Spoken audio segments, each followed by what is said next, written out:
எஸ்ராவின் புஸ்தகம் அதனுடைய 9ஆம் அதிகாரத்திற்கு திருப்பி வைத்துக் கொள்ளுங்கள்.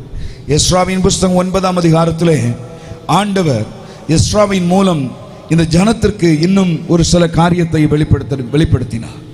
எஸ்ரா தன்னுடைய ஊழிய அந்த பிரயாணம் உங்களுக்கு நான் ஏற்கனவே நேற்றைக்கு பகலில் விளக்கும் போது இதை சொல்லியிருந்தேன். எதற்காக ஆண்டவர் எஸ்ராவை எழுப்பினார் என்றால் அந்த ஒரு வார்த்தையை உங்களுக்கு காண்பித்து கொடுத்தேன்.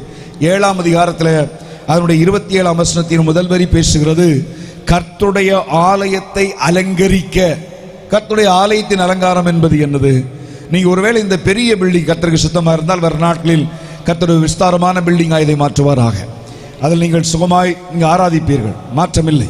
ஆனால் வெறும் மேன்மையான பெரிய கட்டடங்கள் அல்ல, தேவன் அதை மட்டும் அது தேவை. கவனிங்க, இயேசு கிறிஸ்துவின் நாட்களிலும் பழைய ஏற்பாட்டின் காலத்திலும் பிரமாண்டமான கட்டணங்கள் இருந்தது. அதற்கு எதிர்ப்பல்ல, அது வேண்டாம் என்றல்ல. ஆனால் அவைகள் மட்டுமே ஆலயத்தின் அலங்காரமாய் மாறிவிட முடியாது. ஆண்டவர் ஆலயத்தின் உள்ளே பார்க்கிற பொழுது என்ன மாற்ற வேண்டும் என்பதை தான் செய்து நிறைவேற்றுவதற்கு தகுந்த மக்களை எழுப்பி ஆண்டவர் தகுதிப்படுத்தி அனுப்பி வைக்கிறார். அப்படிதான் எஸ்ரா அங்கிருந்து புறப்பட்டு வந்தார். எஸ்ராவிற்கு ஒரு வேலையை கொடுத்து, அந்த வேலை எதன் அடிப்படையில் உள்ள வேலையினால் அவர் யோசித்த யோசனை, தேவன் யோசித்த யோசனை, கர்த்தரின் ஆலயத்திற்காக ஆலயத்தின் தலையாய் இருக்கிற தேவன் யோசித்த யோசனையை நிறைவேற்றுவதற்காக தான் எஸ்ராவை தேவனாய் கர்த்தர் பயணம் பண்ண வைத்தார். அங்கே அழைத்து வர கொண்டு வர வைத்தார். அவருடைய விண்ணப்பம், அவருடைய ஈடுபாடு, அவருடைய திட்டங்கள் அத்தனையும் இந்த யோசனைக்குள்ளாதான் காணப்பட்டது. என்ன யோசனை? ஆலயத்தை அலங்காரம் பண்ண வேண்டும். அங்கே நம்ம கிறிஸ்துமஸ்க்கு அலங்கரிக்கிறது போலையோ, ஒரு ஈஸ்டர் பண்டிகைக்கு அலங்கரிக்கிறது போலையோ உள்ள பொருட்களினால் உள்ள அலங்காரம் அல்ல. அது ஒருபுறம் இருக்கு, அது மேலோட்டமான அலங்காரம். ஆனால் உள்ளார்ந்த அலங்காரத்தில் தான் இந்த ஆலயத்தின் உண்மையான அழகு இருக்கிறது.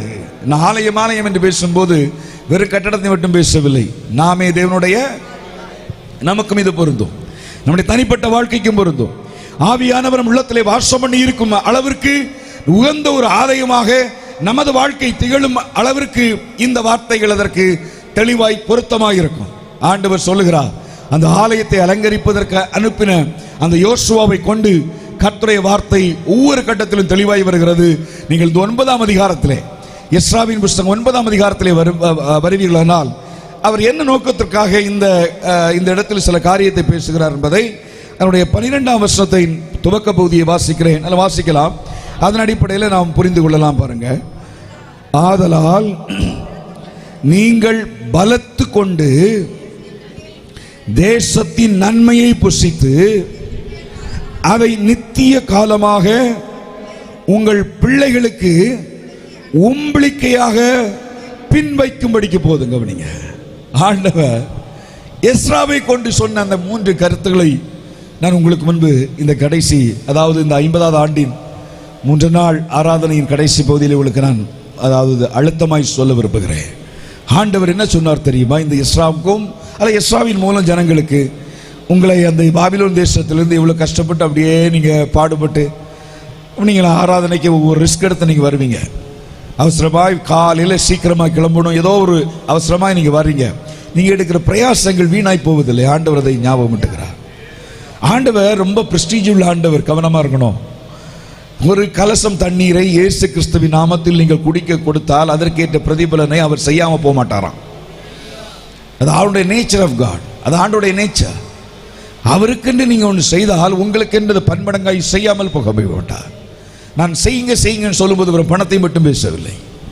பணம் இருந்தால் பணத்தை செய்யுங்க, அது ரெண்டாவது. ஆனால் அதை விட மேலாய் கர்த்தர் எதிர்பார்ப்பது உங்கள் வாழ்வை. நமக்கு கர்த்தர் கொடுங்கள் என்று நாம் பேசும்போது அநேக நேரத்தில் கொடுத்தல் என்பது பொருளும் பணம் என்ற ரீதியாக தான் அது கட்டமைக்கப்படுகிறது. ஆனால் அதைவிட மேலான ஒரு வழங்கல் இது என்பது தெரியுமா உங்களுக்கு? நம்முடைய வாழ்க்கையை தேவனுக்கென்று வழங்குதல், நம்முடைய நேரத்தை தேவனுக்கென்று கொடுத்தல், தேவனுடைய அர்ப்பணத்தை தேவனுக்கென்று வைத்தல். அப்ப ஆண்டவருக்கென்று நீங்கள் அர்ப்பணிக்கிற போது, ஆண்டவருக்கென்று உங்கள் வாழ்க்கையை நீங்கள் கொடுக்கிற போது கர்த்தர் அதை ஆசீர்வாதமாகி மாற்றுகிறார். எப்படி ஆண்டவர் அந்த ஜனத்திற்கு ஆண்டவர் ஒரு வாக்கை கொடுக்கிறார் பாருங்க. நீங்க இவ்வளவு தூரம் நடந்து வந்து கர்த்தருடைய ஆலயத்தை படிப்பதற்காக, அதில் ஒரு அலங்காரத்தை உண்டு பண்ணுவதற்காக நீங்கள் பயணித்து வருகிறீர்களே, கர்த்தர் உங்களை எப்படி ஆசீர்வதிக்கிறார்? ஆலயம் ஆசீர்வதிக்கப்பட வேண்டும். ஓகே, ஆனா உங்க வாழ்க்கையை எப்படி ஆசீர்வதிப்பாரா? அவர் சொல்லுகிறார் பாருங்க, நீங்கள் பலத்து கொண்டு தேசத்தின் நன்மையை புசித்து, கவனிங்களா, நாம் பலனடைய வேண்டும் என்று கர்த்தர் விரும்புகிறார். இது முன்னுரையாக தான் பேசுகிறேன், செய்திக்கு உள்ளாக நான் அந்த பகுதியிலிருந்து தான் எடுப்பேன். கவனிங்க, ஆண்டவர் நாம் பலப்பட வேண்டும் என்று பழைய ஏற்பாட்டு முழுவதும் நீங்க அதை மெதுவாக வாசிக்கும் போது, ஒரு வேதத்தை குறிப்பறிந்து நீங்கள் வாசித்து காலையில் கொஞ்ச நேரம் அல்லாவிட்டால் டைம் எடுத்து ஒவ்வொரு நாளும் வேதத்தை அப்படியே உட்கார்ந்து வாசித்தால் இதனுடைய அர்த்தங்கள் எல்லாம் புலனாகும். தமது ஜனங்களை குறித்து ஆண்டவர் பேசும்போது, இஸ்ரவேல் ஜனங்களை குறித்து பேசும்போது, அவர் பலத்து போனார்கள், அவர் பலத்து பெருகினார்கள். இந்த பலத்து பெருகுவதற்கு காரணம் அந்த ஜனங்கள் மட்டுமல்ல, கர்த்தர்களை ஆசீர்வதித்ததினால். எப்படிப்பட்ட ஆசீர்வாதத்தை நான் நிறைய உங்களுக்கு சொல்லலாம் இதை பற்றி. இது ஒரு நீண்ட தொடரான செய்திக்கான ஒரு தலைப்பான வசனங்கள். நான் உங்களுக்கு அதை மொத்தமாக ஒரு குறிப்பிட்ட நேரத்துக்குள்ள பேக் பண்ண முடியாது. நீங்க எப்படி பலத்து போனார்கள், எந்த நேரத்தில் பலத்து போனார்களா? அங்கு பிறக்கும் போதே இந்த ஜனங்களை தீர்த்து கட்டுவதற்கு சத்ருவானவன் யார் மூலம்? பார்வோன் மூலம் கிரியை செய்கிறான். அந்த டெலிவரி, குழந்தை பிறப்பை கவனித்த அந்த மருத்துவச்சிகளுக்கு யார் ஆலோசனை கொடுத்தது? பார்வோன் ராஜா. குழந்தையா இருந்தால் அதை கொன்றுவிடு, எபிரேயருடைய கூட்டத்தில். ஏன் அவர்கள் பெருகக்கூடாது, அவர்கள் பலக்க கூடாது என்று கர்த்தர் கிரியை செய்தார் மாறி. அதை நீங்கள் யாத்ராகமத்தின் புஸ்தகம் 1ஆம் அதிகாரத்தில் 20ஆம் வசனத்தில் நீங்க வாசிக்கிற போது ஆண்டவர் சொல்லுகிறார், ஜனங்கள் பலத்து போனார்கள். எந்த ஜனங்கள் பலத்து போனார்கள்னா, யாருக்கு விரோதமா ஒரு பெரிய தேசத்தின் அதிபதி திட்டம் போட்டானோ, இந்த கூட்டம் பெருகக்கூடாது, இந்த கூட்டம் வளரக்கூடாது என்று ஒருவன் அதிகாரத்தில் இருக்கிறவன் அவன் ஆணையிட்டாலும் பரலோகத்தின் தேவன் அந்த ஜனத்தை பலத்து பெருக பண்ணுகிற தேவன். நான் உங்களுக்கு எதை சொல்லுகிறேன், எதுவும் தடுக்க முடியாது. நீங்கள் பலமாய், நீங்கள் பலத்தவர்களாய் தேவனுக்காய் நிற்பதற்கும் உங்கள் குடும்பத்தில் இருப்பதற்கும் எந்த ஒரு அதிகாரமும் தடையாக நிற்க முடியாது என்பதை மறந்துவிடக் கூடாது. ஏனென்றால் எல்லா அதிகாரத்திற்கும் மேலான பரலோகத்தின் அதிகாரம் அந்த கட்டளையை இட்டால் அதை மறுக்க எந்த அதிகாரம் இந்த பூலோகத்திலே கிடையாது. இது ஆசீர்வாதமாக கர்த்தர் தம் ஜனத்திற்கு தருகிறார். 50 ஆண்டு காலம் உங்களுடைய ஓட்டத்தை ஆண்டவர் துச்சமாய் கருதார். தேவன் ஒவ்வொரு நிமிடமும் நீங்கள் தேவன் சமூகத்தில் ஜெபித்தவைகள், ஒவ்வொரு முறையும் நீங்கள் வந்து கொஞ்ச நேரம் தான் ஜெபிக்க வருவீங்க. ஆனால் நீங்க எடுக்கிற ரிஸ்க் ஜாஸ்தியா இருக்கலாம்.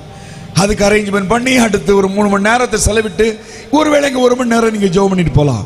ஆனா கர்த்தர் அன்பின் பிரயாசங்களை மறக்க மாட்டார். தேவன் உங்களுக்கு வாக்கு கொடுக்கிறார், என் ஜனத்தை நான் பலத்து பெருக பண்ணுவேன். அல்லேலூயா. அது மாத்திரமல்ல, பாருங்க, தேசத்தின் நன்மைகளை புசித்து, தேசத்தின் நன்மைகளை அந்த 9ஆம் அதிகாரம் 12ஆம் வசனத்தில் இருக்கு பாருங்க. தேசத்தின் நன்மையை புசித்து, தேவன் இந்த நன்மையை நமக்கு செய்ய வல்லமை உள்ளவர். தம்முடைய ஜனத்திற்கு எதுவும் பாட்டு பாடிட்டு நீங்க போயிட்டே இருங்கப்பா அப்படின்னு அல்ல. நீங்க இருக்கிற இடத்திலே கர்த்தர் உங்களை ஆசீர்வாதமாக வைத்து தேசத்தின் நன்மையை உங்களால் ஆசீர்வாதமாய் மாற்றுகிறார். இது நானாக சொல்லவில்லை, சும்மா உங்களுக்கு மகிழ்ச்சிக்காக சொல்ல வேண்டும் என்று சொல்லவில்லை. என்னோடு சேர்ந்து ஒரு வசனத்தை வாசித்து திருப்பிங்க வாங்க. நீங்க ஏசாயாவின் புஸ்தகத்தில் நீங்க வாசிக்கிற போது 1ஆம் அதிகாரத்தில் அதனுடைய 19ஆம் வசனத்தை நீங்க வாசித்தால், 1:19 நீங்க வாசித்தால், நீங்கள் மனம் பொருந்தி செவி கொடுத்தால் தேசத்தின் நன்மையை. அப்போ தேசத்தின் நன்மைக்கும் யாருக்கும் ஒரு தொடர்பு இருக்கிறது? தேவனுடைய பிள்ளைகளுக்கு ஒரு தொடர்பு இருக்கிறது. எனக்கும் இந்த மண்ணுக்கு என்ன தொடர்பு அப்படி கேட்காதுங்க. நீங்க இருக்கிற இடம் உங்களால் ஆசீர்வாதமாய் மாறும். நீங்க இருக்கிற குடும்பம் உங்களால் ஆசீர்வாதமாய் மாறும். வயசாயிடுச்சு, என்னால் ஒரு ஏர்னிங் கூட கிடையாது, சம்பாத்தியம் கூட கிடையாது. நான் அதான் திருப்பியும் சொன்னேன் உங்களுக்கு, ஆசீர்வாதம் சொல்லும் போதே நம்முடைய மைண்ட் செட் அநேக நேரங்களில் பொருளாதார ரீதியாக தான் பார்க்கும். அது மட்டுமல்ல, அதுவும் ஆசீர்வாதமாக தான் இருக்கும் உங்களுக்கு. நீங்க வயசானாலும் பலவீனமாய் இருந்தாலும் நீங்க இருக்கிறதினால் அந்த வீட்டில் ஒரு நிம்மதி, நீங்கள் இருக்கிறதினால் அந்த வீட்டில் ஒரு சமாதானம், நீங்கள் இருக்கிறதினால் அந்த வீட்டில் ஒரு பாடலும் ஒரு ஆராதனையும் சத்ருவின் கண்கள் அங்கு வைக்க முடியாத அளவிற்கு தேவனின் பாதுகாப்பையும் கர்த்தர் உங்களை கொண்டு அந்த இடத்திலே பயன்படுத்துவார். அல்லேலூயா. ஆண்டவர் பயன்படுத்துவதற்கு வயசோ வாலிபமோ உங்களுடைய படிப்போ படிப்பின்மையோ பணம் இருக்கிறதோ இல்லாமையோ ஒரு பொருட்டல்ல. நீங்க ஆண்டவருடைய ஆசீர்வாதமாய் கவனிங்க. ஆண்டவர் ஆசீர்வதிக்கிற ஆசீர்வாதத்தின் பாத்திரமாக உங்களை காத்துக்கொண்டால் கர்த்தர் உங்களை கொண்டு தேவன் இடங்களையும் மற்ற சூழலையும் கர்த்தர் ஆசீர்வதிப்பார். அதனாலதான் ஆண்டவர் சொல்லுகிறார் பாருங்க, நீங்க மனம் பொருந்தி செவி கொடுத்தால் தேசத்தின் நன்மையை புசிப்பீர்கள். உங்கள் நிமித்தம் தேசத்தை ஆசீர்வதிப்ப. ஏன் ஆசீர்வதிக்கணும்? ஒரு நாள் ஆண்டவர் சபித்தார் இந்த பூமியை. எப்படி சொல்லி சபித்தார்? உன் நிமித்தம் பூமி. ஹலோ, ஆதாம பார்த்து எப்படி சொன்னார்? நீ செய்த பாவத்தின் நிமித்தம் இந்த பூமி சபிக்கப்பட்டிருக்கும் அப்படின்னார். அப்போ அந்த மனிதன் செய்த பாவத்தின் நிமித்தம் பூமி சபிக்கப்படுமையானால் அந்த பாவத்தில் இருந்தவன் மாறி தேவனோடு ஒப்புரவாகிற போது, மனம் பொருந்துகிற போது கர்த்தர் அந்த இடங்களை ஆசீர்வாதமாய் மாற்றுகிறார். அதை நீங்க அறியாத பாதைகளை கர்த்தர் ஆசீர்வாதமாய் மாற்றுகிறார்.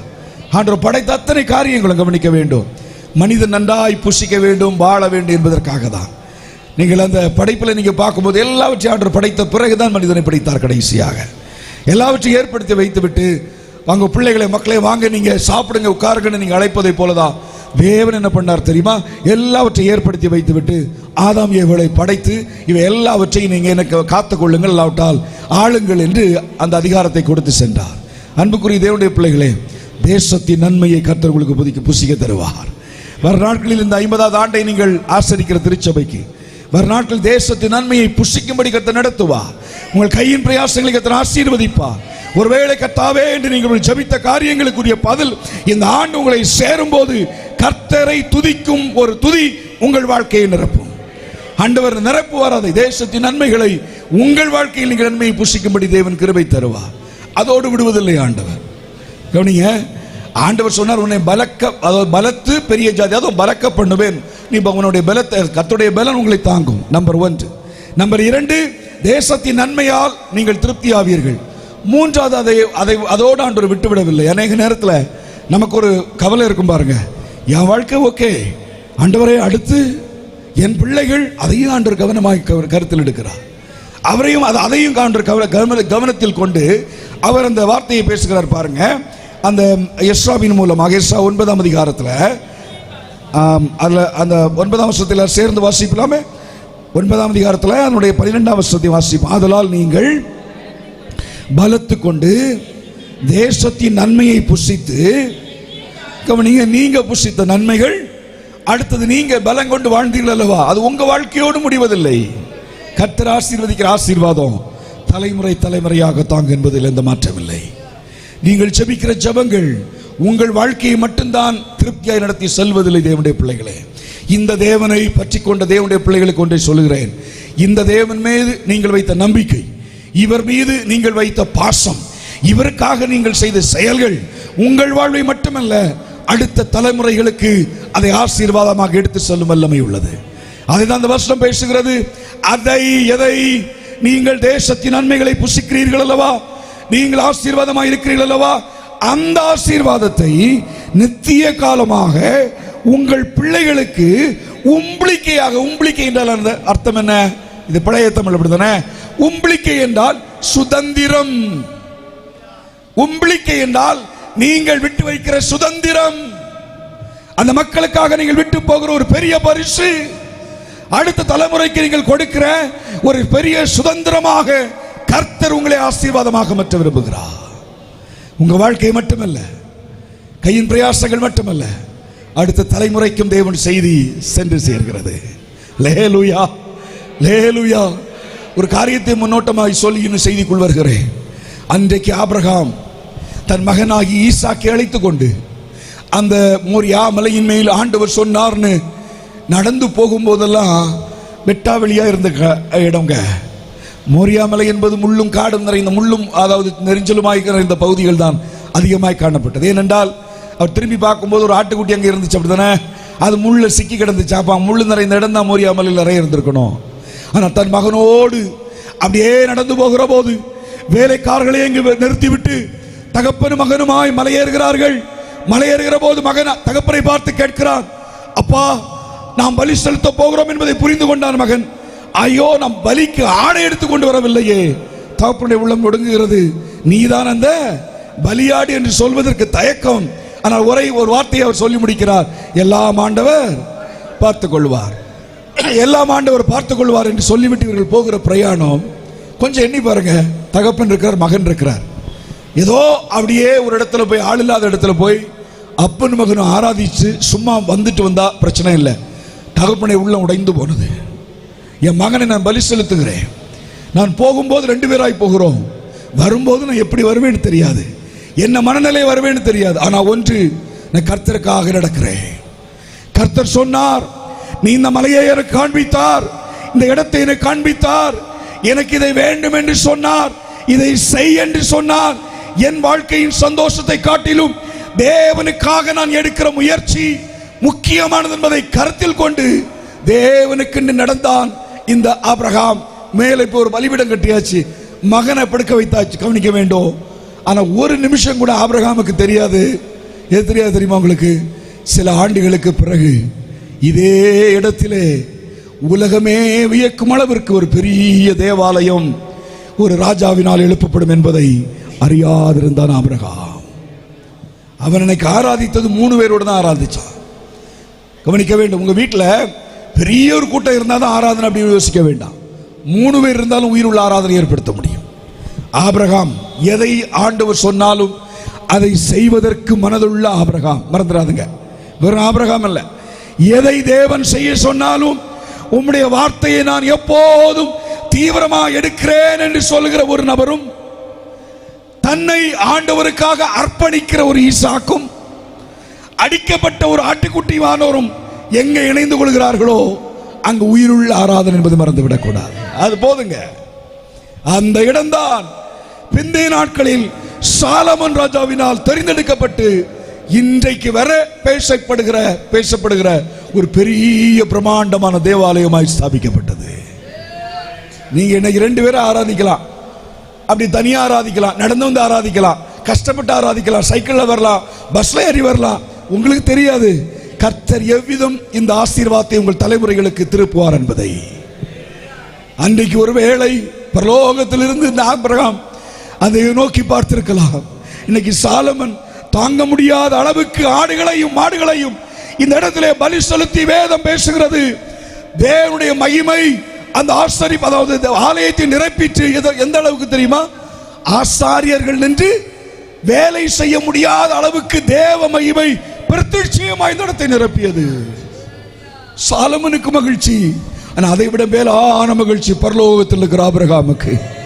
அன்றைக்கு நான் ஆரம்பித்ததிலே இன்றைக்கு எவ்வளவு பெரிய தெய்வீக மகிமை நிறைந்த ஒரு ஆலயம் இருக்கிறது என்பதை உங்கள் வாழ்க்கையில் நீங்கள் செலவிடுகிற நேரங்கள், ஜெபிக்கிற நேரங்கள், கர்த்தருக்கென்று கடினமான நேரத்திலையும் நீங்கள் ஆண்டவரே என்று முழங்கால் படுகிறீர்கள் அல்லவோ, உங்களை பாராட்டுவதற்கோ உங்களை புகழ்ந்து பேசுவதற்கோ மோரியா மலையின் மீது அங்கு ஒரு இன்னொரு சத்தம் இல்லை, ஆனால் உங்களை கவனிக்கிற ஒரு சத்தம் உண்டு. மோரியா மலையின் மீதும் தனித்து விடப்பட்ட நிலையிலும் ஆபிரகாமே ஆபிரகாமே என்று கூப்பிடும் அளவிற்கு உங்களை தனியாக அறிந்த ஒரு குரல் அந்த இடத்துல உண்டு என்பதை மறந்துவிடக்கூடாது. செபிக்கிற இடங்களிலே தேவனுடைய குரல் கேட்கும் என்பதில் மாற்றமில்லை. அவருடைய திட்டம் செய்ய முன்வருகிற போது அவருடைய சத்தம் கேட்கும் என்பதில் மாற்றமில்லை. அப்படிப்பட்ட ஒரு ஆவிக்குரிய பயணத்தில் தான் உங்களை இணைத்து இருக்கிறீர்கள். அதில் எதுக்கு உங்களுக்கு அந்த எக்ஸாம்பிள் உங்களுக்கு சொன்னேன்னா, ஆபிரகாமே உன்னுடைய இந்த ஆராதனை ஈசாக்கோடு முடிவதில்லை, இன்னும் ஒரு பெரிய தலைமுறைகளுக்கு அது ஒரு ஆசீர்வாதமாய் அமையும். ஆபிரகாம் ஏற்படுத்தின அஸ்திபார வேலையை சாலமன் ராஜா சூப்பராய் கட்டி எழுப்பினார். கர்த்தர் அதை பயன்படுத்துவார். உங்களுடைய ஆராதனையின், உங்களுடைய ஆவிக்குரிய ஆண்டவரை தேடுதலின் அந்த பிரதிபலனை தலைமுறைகள் அனுபவிக்க தேவன் கிருபை தருவார். கவனிங்க, 3 காரியத்தை உங்களுக்கு நான் முன்னுரையிலே பேசியிருக்கேன். செய்திக்குள் நான் வேகமாய் உள்ள வர விரும்புகிறேன். கவனிங்க, நீங்க செய்கிற செயலுக்கு பிரதி உத்தரமாக கர்த்தர் உங்களை பலத்து தைரியமாய் தேவனாய் கர்த்தர் பெருக பண்ணுவார். 2வதாக தேசத்தின் நன்மையை புசிக்க வைப்பார். 3வதாக நித்திய காலமாக உங்கள் பிள்ளைகளுக்காக, அடுத்த தலைமுறைகளுக்காக தேவன் சுதந்திரத்தை உங்கள் மூலம் ஏற்படுத்த வைப்பார். கவனிக்க வேண்டும், சுதந்திரத்தை தேவனாய் கர்த்தர் அந்த இன்ஹெரிட்டன்ஸை சுதந்திரிப்பதற்காக, பிள்ளைகள் சுதந்திரிப்பதற்கான ஏற்பாட்டை கர்த்தர் உங்கள் மூலம் ஏற்படுத்துவார். அது எப்படி என்று கேட்க வேண்டாம், அவர் சொல்லுகிறதை செய்வதற்கு முன் வந்தால் போதும், மீதி அவரே பார்த்துக் கொள்ளுவார். கவனிங்க, நாம் என்ன செய்ய வேண்டும், நம்முடைய பகுதியில் என்ன செய்ய வேண்டும், அதான் என்னுடைய வலியுறுத்துதல். அவர் செய்வதை செய்வேன்ட்டார், பலப்படுத்தினாரா? நீங்க வரலாற்றை வாசித்து பாருங்க, ஒரு ஜாதியும் அவனுக்கு முன்பாக நிற்க முடியவில்லை. அன்று மட்டும் இல்லை, இன்று வரை கவனிங்க, இஸ்ரவேல் தேசம் தேவனாய் கர்த்தரால் ஆசீர்வதிக்கப்பட்ட ஒரு ஜனமாக, தேவனால் கர்த்தரால் வழிநடத்தப்படுகிற ஒரு ஜனமாக நிற்கிற போது ஒருவரும் அவரை எதிர்த்திருக்க முடியாத அளவுக்கு கர்த்தர் அவர்களுக்கு பலமாக இருந்து வழிநடத்தினார். அவளை பலவீனப்படுகிற நேரத்திலே கர்த்தர் தாமுன் வந்து செயல்களை செய்து வெற்றியை கொடுத்தார். மாத்திரமல்ல, அந்த வறண்ட பாலைவனத்திலும் கூட இவர்கள் செழிப்பாய் வளர்வதற்கு தேவன் தேசத்திலே நன்மையை உண்டு பண்ணினார். அது மாத்திரமல்ல, பிள்ளைகளுக்கு பிள்ளைகள் தலைமுறை தலைமுறையாக ஒரு ஆசீர்வாதமாக சுதந்திரத்தை கட்டி காப்பதற்கும் தேவன் கிரியை செய்தார். வரலாற்றில் நிரூபிக்கப்பட்ட ஒன்றுதான். நீங்க கவனிங்க, இந்த காரியம் தேவன் நமது வாழ்க்கையில செய்வதற்கு நாம் செய்ய வேண்டிய கருத்து என்ன? இதை நீங்க அந்த எஸ்ராவின் வார்த்தையில் இருந்து எளிமையான 3 குறிப்புகளை நான் உங்களுக்கு வடிவமைக்க விரும்புகிறேன். என்னோட வாருங்கள், அந்த 9ஆம் அதிகாரத்தை கொஞ்சம் கவனம் ஊன்றி நீங்கள் வாசிக்கிற போது 9ஆம் அதிகாரத்தில் 5ஆம் வசனத்திலிருந்து வாசிப்போம். அந்திபலி நேரத்தில் நான் துக்கத்தோடு எழுந்து கிளைத்து கொண்ட வஸ்திரத்தோடும் சால்வையோடும் முழங்கார் படியிட்டு என் கைகளை என் தேவனாகிய கர்த்தருக்கு நேராக விரித்து, போது கவனிங்க, ஆண்டவருக்கு முன்பாக தன் கைகளை விரித்து இவன் விண்ணப்பம் பண்ணிய அந்த பகுதி தான் கீழாக தொடர்கிறது. இதை நீங்க நேரம் எடுத்து வீட்டில் போய் வாசிங்க. இப்போ ஒரு செய்தியை மட்டும் கேட்டால் அது பூரணமாக உங்களுக்கு அந்த துல்லியமாக எல்லா வசனங்களும் மனசில் இருக்காது. நான் உங்களுக்கு கொடுப்பது ஒரு அவுட்லைன், ஒரு பாயிண்ட்ஸ், முக்கியமான பாயிண்ட்ஸ் தான் உங்களுக்கு மேலோட்டமாக விளக்குகிறேன். நேரம் எடுத்து இதை மெதுவாக வாசித்து பாருங்க. தன் கைகளை விரித்து அப்படியே தேவனுக்கு முன்பாக ஜெபிக்கிற அந்த ஜெபத்தை கொஞ்சம் உன்னிப்பாய் நோக்க வேண்டும், நாம் பார்க்க வேண்டும். ஏனென்றால் அந்த ஜெபத்தில் அவர் பயன்படுத்துகிற வார்த்தைகளில் இந்த ஆசீர்வாதத்தை தேவன் நமக்கு செய்வதற்கு, நாம் பலத்து இருப்பதற்கும், தேசத்தின் நன்மையை புசிப்பதற்கும், நம்முடைய பிள்ளைகளுக்கு சுதந்திரமாக நாம் விட்டு வைப்பதற்கும் தேவன் சில காரியத்தை செய்ய ஞாபகமூட்டுகிறார். அது நமக்கு புலனாகும். அந்த அடுத்த வசனத்தை வாசிக்கிறேன், கவனிங்க. என் தேவனே, நான் என் முகத்தை என் தேவனாகிய உமக்கு முன்பாக ஏறெடுக்க போதும். இந்த வார்த்தை வாசிக்கும் போது எனக்கு கொஞ்சம் நிறுத்தியது, யோசிக்க தோன்றியது. என் தேவனே, நான் என் முகத்தை என் தேவனாகிய உமக்கு முன்பாக ஏறெடுக்க வெட்கி கலங்க. யார் பேசுவது? இது எஸ்ரா பேசுகிறார். எஸ்ரா இப்போது எப்படி பேசுகிறார்னா, ஆண்டவரை பார்த்து, ஆண்டவரே, உம்முடைய முகத்தை நோக்கி பார்ப்பதற்கு, அதாவது என் முகத்தை கொண்டு உம்மை நோக்கி பார்ப்பதற்கு எனக்கு கொஞ்சம் வெட்கமா இருக்கு ஆண்டவரே, வெட்கி கலங்குகிறேன். கர்த்தர் பலப்படுத்துகிறார், கர்த்தர் நன்மையை புசிக்க வைக்கிறார், கர்த்தர் அடுத்த தலைமுறைகளை ஆசீர்வதிக்கிறார். மாத்த இல்லை, அதெல்லாம் ஆண்டவர் கடினமே கிடையாது. கர்த்தர் செய்வார், அதற்காக நம்ம அழைத்திருக்கிறார். ஆனா இந்த எஸ்ராவின் ஜெபத்தில் இருந்து ஒரு காரியம் நமக்கு புலனாகிறது. இந்த ஜனங்கள் தேவனுக்கு பிரியமற்ற விதத்திலே, அவர் சொல்லுகிறார் ஜெபத்தில், உமக்கும் என் முகத்தை என் தேவனாகிய உமக்கு முன்பாக ஏறெடுக்க வெட்கி கலங்குறேன். எது வெட்கப்படுத்தியது? எதனால் அவர் பேசுறார்? தொடர்ந்து கீழே வாசிக்கும்போது சொல்றாரு பாருங்க. எங்கள் அக்கிரமங்கள் எங்கள் தலைக்கு மேலாக பெருகிற்று, எங்கள் குற்றம் வானபரியந்தம் வளர்ந்து போயிற்று ஆண்டவரே. அப்ப எது தேவனுக்கு முன்பாக? நம்ம ஆண்டவரை பொறுத்து ஒரு குறிப்ப வேதம் அழகாய் சொல்கிறது. அவர் வெட்கப்படுத்துகிற தேவன் அல்ல, அவர் நம்மை குறித்து வெட்கப்படுகிற தேவனும் அல்ல. அல்லேலூயா, சத்தமாய் சொல்லுங்க அல்லேலூயா. வெட்கப்படுத்துகிற தேவன் அல்ல, நம்மை குறித்து வெட்கப்படுகிற தேவனும் அல்ல. சில மக்களை பார்த்தா வெட்கமா இருக்கும், அப்படிதானே? இவரெங்கெல்லாம் நம்ம இன்ட்ரோடியூஸ் பண்ணணுமே, இவரெல்லாம் நம்ம சொந்தக்காரன் சொல்லணுமே, நமக்கு வெட்கமா இருக்குன்னு யோசிப்பாங்க பெரியவங்க, எளிமையா இருக்கிற மக்களை பார்த்து. ஆனால் ஆண்டவர் இவ்வளவு உயர்ந்தவர், நம்மளை குறித்து அவர் வெட்கப்படுவதில்லை, நம்மளை ஆண்டவர் வெட்கப்பட்டு போக பண்ணுவதும் இல்லை. அப்ப இந்த வெட்கம் எங்க இருந்து வருகிறதுனா, இன்னொரு இடத்துல இருந்து ப்ரொஜெக்ட் ஆகிறது, நமக்குள்ள இருந்தே வருது. இந்த எஸ்ரா பேசும்போது இதை குறிப்பாக கவனிக்கணும். எஸ்ரா பேசும்போது, ஆண்டவரே நீர் எங்களை வெட்கப்படுத்தினீர் அப்படி கேட்கல. இந்த இடத்துல இவர் எப்படி பேசுகிறார்? எனக்கு வெட்கமா இருக்குப்பா, எங்களுக்கு அந்த வேண்டிய ஒரு சூழ்நிலையா இருக்கிறோம். காரணம் என்னன்னா, பாவம் எங்களில் இருந்தால் இந்த பாவத்துக்கு ஒரு வேலை என்ன தெரியுமா? இந்த ஆண்டவருக்கு முன்பாக வெட்கப்பட வைக்கிறது தான் பாவத்துக்கு வேலை. இதை விளக்கி தர, அதுதான் என்னோட முதல் கருத்து. நீங்க பலத்து தேசத்தின் நன்மையை புசித்து அடுத்த தலைமுறைகளுக்கு சுதந்திரமாக நீங்க வைத்து போக விரும்பினால் தெளிவா மனசுல வச்சிருங்க. ஏதோ நம்ம ஒரு ஸ்தோத்திரம் போட்டு எஸ்கேப் ஆக முடியாது.